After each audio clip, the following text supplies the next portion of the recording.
Puno ng pangamba ang isang pamilya sa Quezon City matapos silaban ng hindi pa nakikilalang salarin ang kanilang nakaparadang SUV. Nahuli kamyan at tinutukan ni Oscar Oida. Tanging CCTV ang saksi pasado 1:30 na madaling araw kahapon nang may humintong motor sa tabi ng isang nakaparadang SUV sa barangay Maharlika, Quezon City. Bumaba ang rider na may nilagay na tela at isinaboy na likido sa hood ng SUV. Saka ito sinindihan.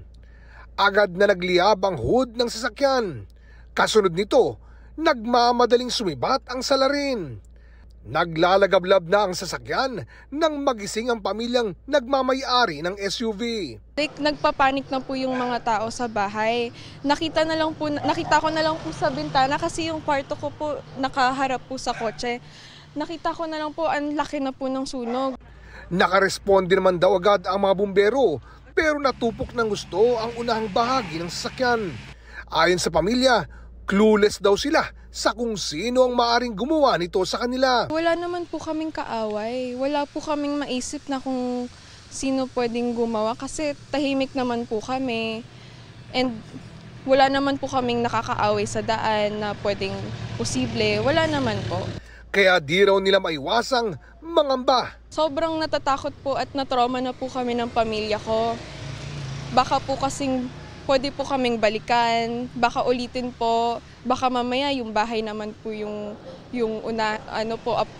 sunugin. So sobrang natatakot po kami ng pamilya ko. We don't feel safe po ngayon. Pagtitiyak naman ng pamunuan ng QCPD. We are conducting in-depth investigation. Nagsasagawa na rin yung ating mga tracker team sa pag-review ng mga CCTV footage sa lugar, backtracking and forward tracking para po matukoy ang suspect at the same time yung kanyang sinakyang motorsiklo.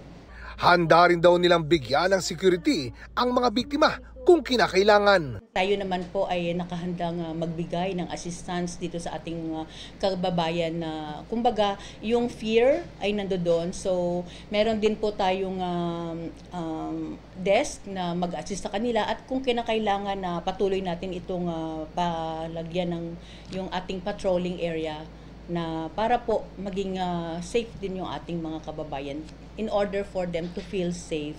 Para sa GMA Integrated News, Oscar Oida, nakatutok 24 oras.